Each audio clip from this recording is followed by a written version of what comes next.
할렐루야. 7월 마지막 주일입니다. 제가 어느 날 집에 들어갔는데 우리 자녀들이 복면을 쓰고 노래 부르는 TV 프로그램을 시청하고 있었습니다. 저도 자녀들과 함께 복면을 쓰고 노래를 부르네 하면서 그 노래 대결이 신선하다는 생각으로 본 적이 있습니다. 제가 왜 복면을 쓰고 노래 부르는 것을 신선하게 생각했냐면 지금 우리나라가 너무 외모 지상주의로 흐르고 있습니다. 요즘 사회 현상이 지나치게 외모 지상주의로 흐르다 보니 우리나라를 성형 천국으로 만들어 버렸습니다. 저는 지금의 시대가 선악과 시대라고 진단하고 싶습니다. 창세기 3장 6절을 한번 봐볼까요? 창세기 3장 6절 우리들이 한 목소리 함께 읽어보겠습니다. 시작.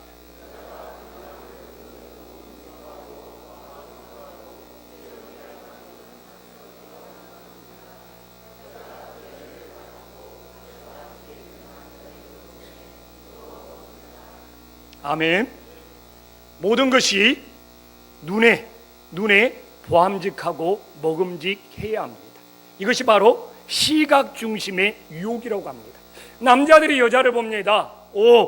여자들의 외모를 보면서 너무 보암직하네. 우리 여성분들도 온갖 쇼핑을 다니면서 너무 보암직하네. 바로 지금의 시대가 선악과의 유혹이 계속 진행되고 있는 시대입니다. 하와가 눈으로 보는 이 보암직, 먹음직의 유혹에 넘어갔던 것처럼 우리도 온통 내 눈에 보암직하냐, 내 눈에 먹음직하냐, 이 시각 중심의 유혹으로 모든 걸 평가하고 모든 걸 진단하려고 하고 있습니다. 우리는 노래를 어떻게 보고 있습니까? 눈에 보이는 팔등신의 외모와 현란한 춤들과 그들에게 붙어있는 인기를 보면서 박수치고 환호하는 것이 우리들이 노래를 들으면서 만족하고 있는 현상입니다. 이런 이 세상에 노래조차도 눈으로 보려고 하는 이 시각 중심의 이 유혹의 시대에 그 문화가 교회까지 그대로 흘러 들어와서 신앙생활도 눈에 보는 것으로 만족을 채우려고 하고 있습니다. 그 여파로 얼마나 교회들이 건물을 의리여하게 지어서 눈에 보는 것으로 만족을 주려고 하고 교회 시설도 너무너무 편하게 해서 눈에 보이는 것으로 만족을 주려고 하고 어디 그것뿐입니까? 요새는 온갖 영상까지 동원해서 그 영상을 통하여 설교까지도 대신하게 만들려고 하는 것이 지금의 시대입니다. 여러분, 한신교회가 영상으로 말씀을 띄울 줄 몰라서 안 띄우겠습니까? 너무 보는 것에 치우치다 보니까 성경만큼은 우리들이 찾고 우리들이 읽자는 것입니다. 지금 뭐가 문제냐? 지금 자녀 세대들, 어린 세대들이 온통 보는 것에 붙들려 있습니다. 시각 중심의 시대에 살고 있습니다. 이들이 어른 예배에 들어와서 적응을 못해요. 보는 것으로만 예배를 드리다 보니까 듣는 것이 힘든 거예요. 듣는 것이 지루한 거예요. 지금 이런 현상이 이 땅의 교회들에게 나타나고 있습니다. 그래서 저는 지금의 시대가 온통 선악과의 시대이다. 선악과의 시대로 보는 중심, 시각 중심의 시대이다. 그러나 우리 기독교 문화는 보는 문화가 아닙니다. 우리 기독교는 보는 것을 뭐라고 말합니까? 우상이라고 말하고 있습니다. 그러나 온통 신앙조차도 보는 만족으로 해결하려고 하는 이 선악과 시대가, 이 시각 중심의 유혹이 지금 교회까지 무섭게 침투해 들어와 있습니다. 여러분, 우리의 이 기독교 문화는 보는 것이 아니라 듣는 것입니다. 그래서 저는 이 복면가왕이 다른 건 몰라도 노래는 눈으로 보는 것이 아니라 듣는 것이라는 고민을 주었던 것처럼 우리도 신앙이 이 선악과의 유혹처럼 너무 보암직, 먹음직한 이 유혹에서 깨어나 하나님의 말씀을 듣는 것이 진정한 신앙의 길이라는 것을 다시 한번 회복해야 하는 겁니다. 그래서 저는 이것이 바로 분별이라고 생각합니다. 나중에는 어찌 보면 저 같은 설교자가 필요 없을 수도 있습니다. 왜? 영상을 띄워서 눈으로 보는 것으로 모든 예배를, 모든 설교를 대신할 시대가 머지 않았다는 생각을 하게 됩니다. 여러분은 어느 쪽에 치우쳐 있습니까? 나도 보는 것에 길들여져 있고 보는 것에 만족하는 신앙입니다. 아니면 끊임없이 하나님의 말씀을 듣고자 하고 하나님의 말씀의 세미한 음성에 귀 기울이자 하는 쪽에 치우쳐 있습니까? 여사님한테 한번 살짝 물어보세요. 보는 쪽이세요? 듣는 쪽이세요? 근데 오늘 본문에도 여러 종류의 신앙이 나오고 있습니다. 오늘 이 성경에 등장하는 여러 종류의 신앙들을 보면서 나는 어떤 종류의 신앙에 속해 있는지 우리 자신들을 성찰해 봤으면 좋겠습니다. 여러분은 이 요한복음의 가나 이 혼인잔치의 본문을 누구나 접해 봤을 것이고 또한 이런 설교를 한 번쯤은 다 들어봤을 겁니다. 저도 우리 한신교회에서 여러 번 설교를 했습니다. 그러나 저는 오늘 이 포도주가 떨어진 사건 중심으로 이 말씀을 보는 것이 아니라 이 사건이 일어났을 때 주변 사람들은 어떻게 반응했는지 한번 인물 중심으로 하나님의 말씀을 묵상해 보고 싶었습니다. 저는 지금까지 이 가나 혼인잔치를 포도주가 떨어졌다는 그 사건에 빠져서 말씀을 봤는데 어느 날 문득 이 사건 속에 여러 인물들이 등장해서 반응하고 있더라고요. 그래서 오늘은 우리가 이 인물들의 등장인물들의 반응을 보면서 나는 어떤 인물의 반응을 보이고 있는지 우리 자신에게 대입해 볼 수 있는 소중한 시간이 될 수 있기를 간절히 소망합니다.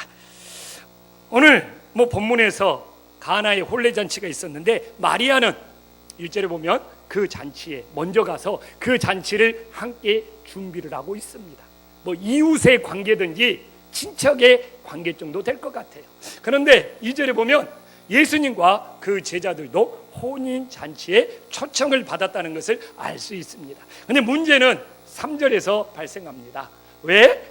혼인 도중에 중동, 바로 이 팔레스타인은 물이 귀한 지역입니다. 물이 석회질이라 먹을 수가 없어요. 지금이야 정수기라도 있지만. 그래서 그들은 과일에 즙을 내서 물을 대용으로 삼았습니다. 그래서 포도주를 1년, 2년, 3년 숙성해서 먹는 포도주도 있지만 거기는 물이 귀한 지역이라 그냥 포도주를 짓이겨서 즙을 내서 그 포도즙을, 포도주스를 음료로 대용하는 것이 그 당시의 풍습이었습니다. 물이 부족하니까 포도주를 1년, 2년, 3년, 4년 기다렸다가 먹기는 극히 힘든 일이었습니다. 당장의 갈증을 해결하려면 포도주를 그냥 짓이기고 즙 내서 또 포도주가 가장 물이 즙이 많이 나와서 그렇게 음료 대용으로 사용을 했던 것입니다. 그런데 이 잔치에서 음료 대용으로 사용하는 이 포도주가 떨어져 버린 거예요. 잔치는 도중에 중단될 수도 있는, 어떻게 보면 그 결혼 풍습에서는 굉장히 나름대로 심각한 위기인 것입니다. 그런데 이 포도주가 떨어지자 그때부터 주변 사람들이 예수님과 관계를 맺기 시작하는 겁니다. 이 포도주 떨어진 사건을 통하여 거기 있는 혼인잔치에 참석한 사람들이 예수님과 어떤 관계를 맺고 있는지 하나씩 한번 찾아보도록 하겠습니다. 제일 먼저 이 가나 혼인잔치에는 손님들이 많이 청함을 받았을 겁니다. 그런데 여기에 참석한 손님들은 잔치에서 포도주가 떨어졌다는 것도 모르고 어떤 일이 일어난지도 몰랐을 겁니다. 그들은 그냥 혼례를 구경하면서 잔치 음식을 맛있게 먹고 돌아갔을 겁니다. 그런데 여기에 참석한 손님들은 예수님과 어떤 관계도 맺지 못했을 것입니다. 그런데 지금도 이처럼 교회를 손님처럼 다니는 신앙이 있다는 겁니다. 한신교회를 찾아온 손님이 아니라 교회를 5년, 10년 다녀도 예수님과의 관계가 손님과 같은 관계라는 것이죠. 5년, 10년 교회를 나오지만, 그래서 예배에 참석하지만 예수님과 어떤 만남이 없어요. 예수님과 어떤 관계가 없어요. 그냥 늘 예배를 뭔만 하고 돌아가요? 구경만 하고 돌아가는 것입니다. 근데 이 손님 신앙은 무엇이 문제냐? 주님과 만남이 없잖아요. 주님과 관계가 없잖아요. 그렇기 때문에 삶의 변화가 일어나지 않는 거예요. 그렇기 때문에 손님처럼 구경하는 신앙은 5년, 10년, 20년 다닐지라도 늘 참석하여 예배를 구경만 하니까 신앙이 성숙한다든지 신앙이 달라진다든지 신앙의 변화의 체험이 없이 그냥 개근상 받으러 다니는 거예요. 그런데 이 시대가 손님처럼 구경하는 신앙이 많아지고 있습니다. 그러다 보니까 교회는 다니지만 삶의 변화가 없습니다. 그래서 교회가 세상에서 무엇을 잃어버려요? 소금과 빛의 사명을 잃어버리고 있습니다. 그래서 왜 교회가 세상에서 빛과 소금이 되지 못하느냐? 손님 신앙들이 대량으로 많아지기 때문에. 근데 저도 놀라요. 오늘도 갈수록 우리 한신교회가 주일예배 참석이 많아지고 있습니다. 2부도 자리가 채워지는 걸 보면 놀라워요.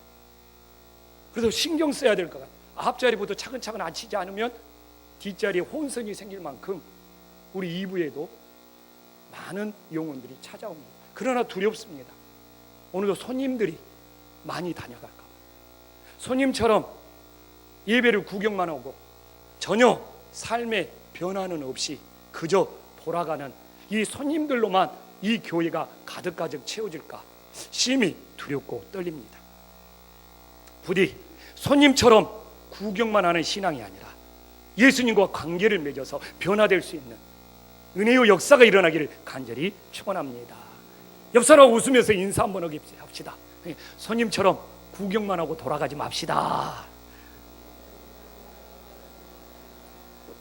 아멘. 그럼 우리가 손님처럼 구경하지 않고 예수님과 삶을 체험하기 위해서 어떻게 해야 합니까? 가나 혼인잔치에서 포도주가 떨어졌을 때 예수님과 가장 관계를 먼저 맺은 사람 누굽니까? 마리아입니다. 마리아 이미 3절에서 봤잖아요. 포도주가 떨어진 걸 알았을 때 다른 방법을 얼마든지 찾아올 수 있죠. 야, 옆집에서 포도주 빌려오자, 아니면 뭐 포도주를 사오자. 그러나 참 마리아 다른 방법 찾지 않습니다. 어떻게 그렇게 예수님한테 바로 찾아갑니까? 그리고 예수님 앞에 그렇게 부탁을 합니까? 이처럼 정말 진정한 믿음은 뭡니까? 우리 인생에 문제가 생겼을 때, 인생에 어려움이 닥쳤을 때 마리아처럼 다른 방법을 찾지 않고 예수님께 찾아가 부탁하며 기도하는 신앙이 진정한 믿음이 되는 줄 깨달으시기를 간절히 축원합니다. 근데 오늘 이 마리아의 부탁, 예수님께 부탁하는 것이 예수님께 기도하는 것이죠. 그렇습니다. 예수님께 기도하는 것이 예수님께 부탁하는 거고. 근데 이 마리아의 기도에는 탁월함이 있습니다.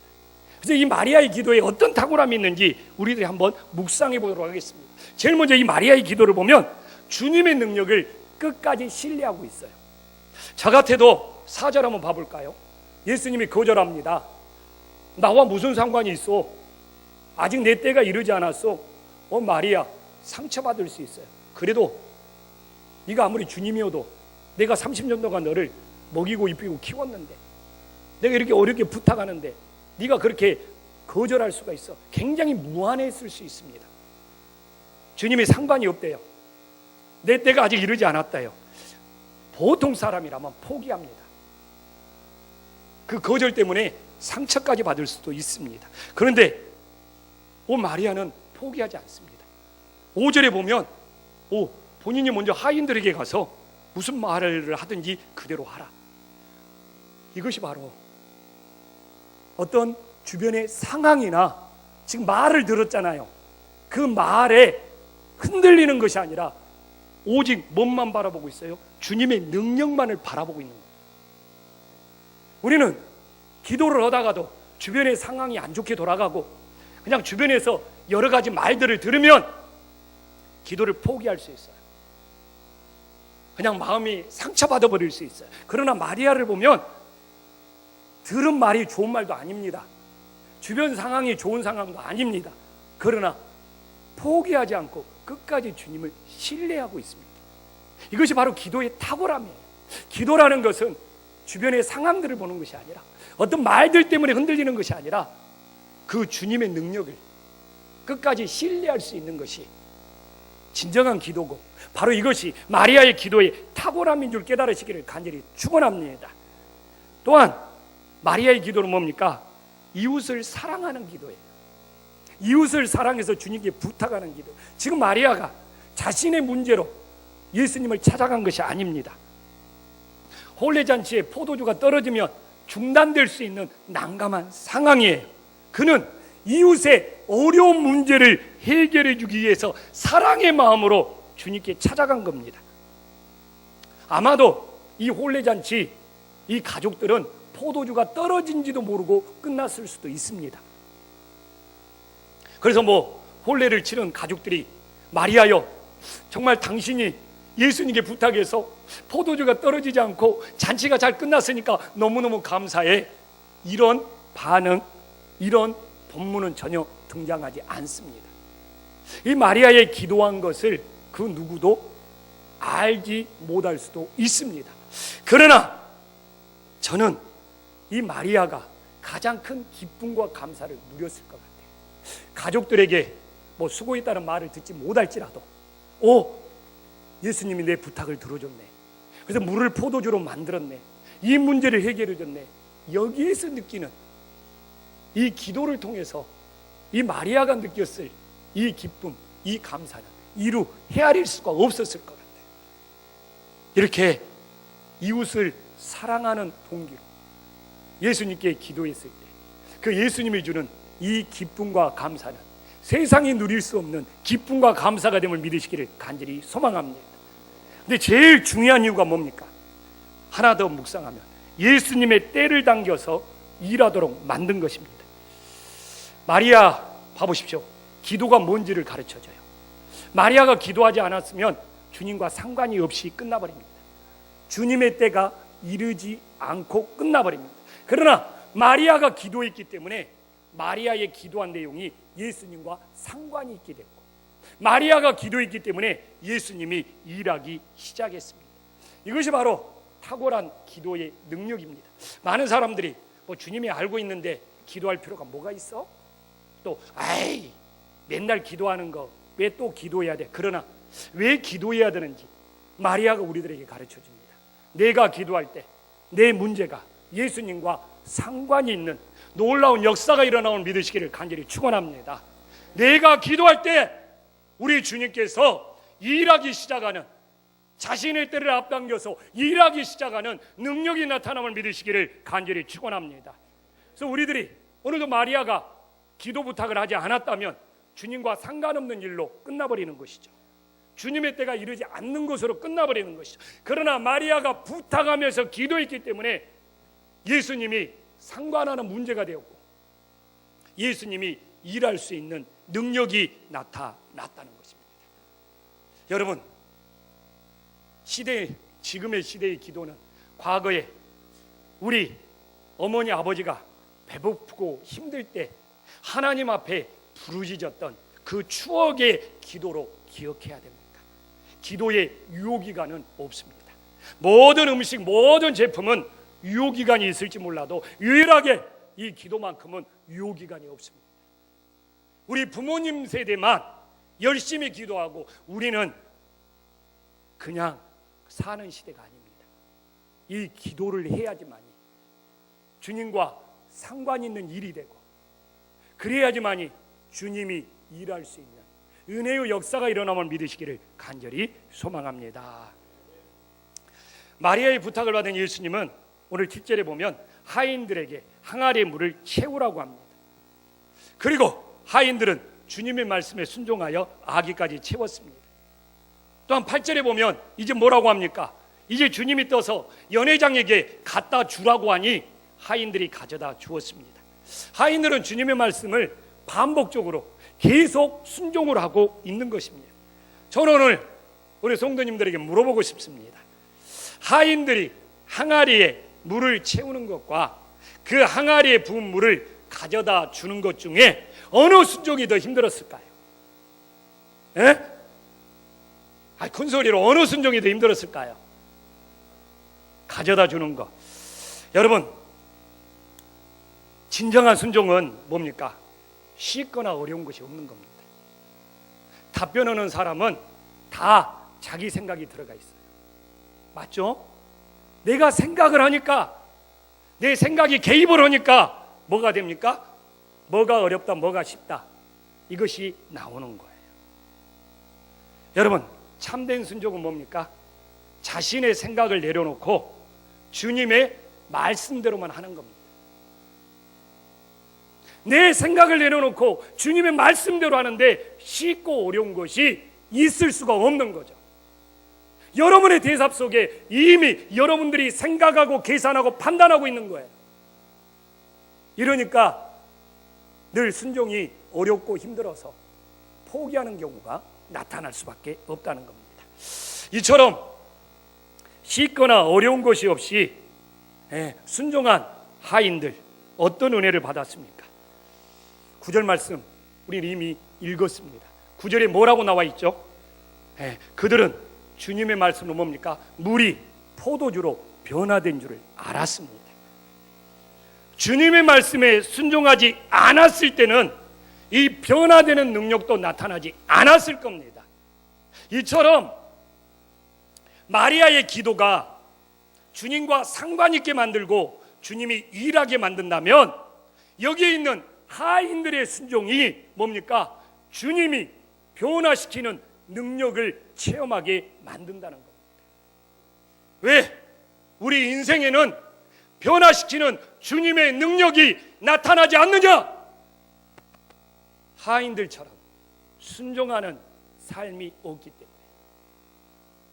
주님이 변화시키는 능력을 체험하지 못하고 살아가는 겁니다. 우리들의 하인들처럼 쉽거나 어렵거나 내 생각으로 그걸 따지지 않고 주님의 말씀에 순종할 수 있다면, 오늘 이 주님이 물을 포도주로 변화시키는 놀라운 능력이 나타남을 믿으시기를 간절히 축원합니다. 저는 여기에서 끝날 줄 알았어요. 내가 손님신앙일까? 손님처럼 구경만 하면서 변화도 없이 교회를 5년, 10년, 20년 다니고 있지는 않는가? 나는 일이 어려운 문제가 생길 때마다 기도하여 주님과 상관 있게 만드는 그런 신앙일까? 아니면 하인들처럼 쉽냐 어렵냐 따지지 않고 순종하는 신앙이 될까? 사실 고민을 해봤는데 제가 이 세 부류 중에 없는 거예요. 좋았을까요? 안 좋았을까요? 세 부류에 없는 거예요. 근데 숨겨진 한 사람이 딱 등장하는 거예요. 누굽니까? 연회장입니다. 9절 봐볼까요? 연회장은 뭐라고 나와 있습니까? 물을 포도주로 만든 걸 맛을 봤습니다. 근데 어디서 났는지를 몰라요. 그럼 여기에 등장하는 연회장은 어떤 종류의 신앙일까? 묵상해 봐야죠. 근데 10절 봐볼까요? 9절과 10절이 계속 연결되어 있어요. 지금 연회장이 말하고 있는 거예요. 맛은 기막히게 평가합니다. 야, 처음에 나온 맛은 그랬는데 왜 이 집은 뒤에 나온 맛이 더 좋냐 하면서 자기의 입맛대로 평가하는 것은 굉장히 잘하고 있습니다. 근데 문제는 뭡니까? 이 9절에 나와 있는 것처럼 연회장이 뭡니까? 맛을 보는 평가는 너무너무 잘하지만 물을 포도주로 변화시키는 예수님이 누군지를 몰랐습니다. 와, 내가 손님신앙도 아니고 기도하는 신앙 물음표였어요. 순종하는 신앙 물음표였어요. 근데 연회장처럼 자신의 입맛대로 평가하는 신앙에 내가 탁 걸린 거예요. 연회장 같은 종류가 바로 내 종류네? 예수님이 누군지도 모르면서 자신의 기준대로 평가하면서 주인 노릇을 한 거예요. 지금도 연회장처럼 교회에서 평가만 하는 신앙들이 있습니다. 그들은 하나님 앞에서 마리아처럼 기도를 하거나 하인들처럼 순종하는 일에는 관심이 없습니다. 예수가 누구인지 알려고 하지 아니하고 교회에서 자신의 입맛대로 이러쿵 저러쿵 평가하면서 본인도 모르게 주인 노릇 하는 겁니다. 여러분은 어떤 종류의 신앙입니까? 우리는 예수님이 누군 줄 안다면 마리아처럼 다른 방법을 찾지 않고 주님께 기도하여 주님과 상관 있게 만듭니다. 또한 하인들처럼 겸손히 순종하여 주님이 변화시키는 능력을 체험합니다. 연회장 높은 자리에 있죠. 장이잖아요. 장. 똑똑한 사람이죠. 여러분, 근데 성경은 연회장과 하인을 대비시킵니다. 굉장히 똑똑하고 굉장히 높은 자리에 있고, 하나님이 쓰시는 사람은 누구냐? 하나님 앞에 은혜 받는 사람은 누구냐? 연회장입니까? 하인입니까? 하인, 굉장히 낮은 자리에 있습니다. 천한 신분입니다. 이걸 대비시켜요. 하나님이 쓰시는 사람, 하나님이 은혜를 주는 사람, 연회장처럼 똑똑하고 연회장처럼 높은 주위에 있고 연회장처럼 자신의 기준이 강하고 자신의 입맛대로 이러쿵 저러쿵 평가하는 사람이 아니라 하인들처럼 낮은 자리에 있지만 정말 주님을 의지하고 주님께 순종하는 사람을 하나님이 은혜 주시고 사용하고 계시는구나. 오늘 말씀을 묵상하면서 여러분들은 어떤 부류의 신앙입니까? 우리는 포도주 사건만을 가지고 지금까지 묵상해 왔습니다. 그런데 이 사건에 반응하는 4가지 부류가 나오고 있지 않습니까? 손님들처럼 구경만 하고 전혀 삶의 변화가 없는 신앙입니다. 마리아처럼 어려운 문제가 생기면 다른 방법 찾지 않고 주님을 제일 먼저 찾아 주님과 상관 있게 만드는 신앙입니까? 아니면 하인들처럼 정말 쉽냐 어렵냐를 계산하지 않고 말씀대로 순종하여 주님이 변화시키는 능력을 체험하는 신앙입니까? 그런데 안타깝게도 연회장처럼 예수님이 누군지 알려고 정말 힘쓰지 않고 내 기준, 내 입맛대로 이렇다 저렇다 평가하는 신앙이 많아지는 시대에 살고 있습니다. 부디 하나님 보시기에 오늘 이 포도주 사건 속에 이 반응 속에 하나님 보시기에 합당한 신앙이 어떤 신앙인지 묵상하면서 나는 지금 어느 부류의 신앙으로 흘러가고 있는지 우리 자신들을 돌아볼 수 있기를 주님의 이름으로 간절히 축원합니다.